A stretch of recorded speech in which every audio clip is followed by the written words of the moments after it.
வணக்கம் friends, welcome to my channel.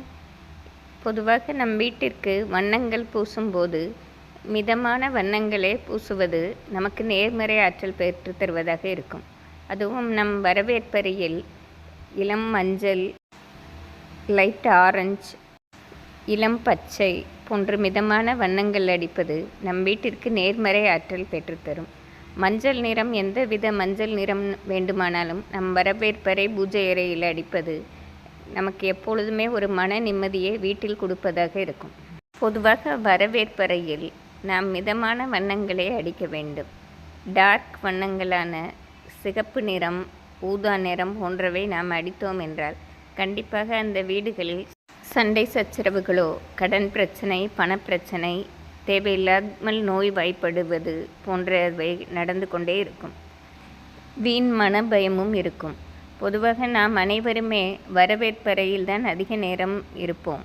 அதனால் கண்டிப்பாக மஞ்சள் நிறத்தில் நீங்கள் அடித்து கொண்டீர்கள் என்றால் மிகவும் சிறப்பானது. ஒரு சிலர் மிதமான பச்சை நிறம், இளம் ரோஸ் நிறம் போன்றவையும் அடிப்பார்கள். அதுவும் மன அமைதி கொடுக்கும் வண்ணங்களாகவே இருக்கும். ஒரு சிலர் வால் ஹேங்கிங் போடுவதற்காக டார்க் கலர் பெயிண்ட் அடித்து அதன் மேல் வால் ஹேங்கிங் போடலாம் என்று நினைப்பார்கள்.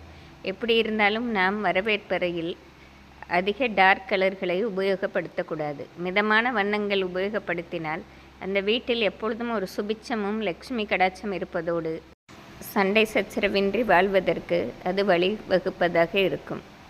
வீட்டிற்கு பெயிண்ட் அடிக்கும் போதே நாம் வரவேற்பறையில் மிதமான வண்ணங்கள் இருப்பதாகவே அடிக்க வேண்டும். மேலும் சுற்றுப்புற சுவர்களிலும் நாம் மிதமான வண்ணங்கள் அடிப்பதே நன்மை பெற்று தருவதாக இருக்கும். வாடகை வீடென்றால் நம்மால் ஒன்றும் செய்ய முடியாது. நமக்கு டார்க் கலர் பெயிண்ட் அடித்து இருந்தார்கள் என்றால் லைட் கலர் சீனரி பேப்பர், இயற்கையான ஓவியங்களை, பேப்பரிலான ஓவியங்களை நாம் ஒரு செலோ டேப் போட்டு பெரிதாக ஒட்டி கொள்ளலாம்.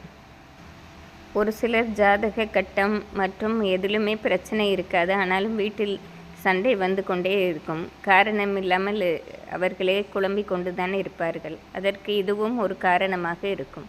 ஆகையால் நாம் பெயிண்ட் பண்ணும்போது வரவேற்பறையில் மஞ்சள் நிறமோ, இளம் பச்சை நிறமோ, இளம் ரோஸ் நிறம் போன்ற மிதமான வண்ணங்கள் அடித்து பார்த்து நம் வாழ்க்கையை வளமாக்கி கொள்ளலாம். நன்றி, வணக்கம்.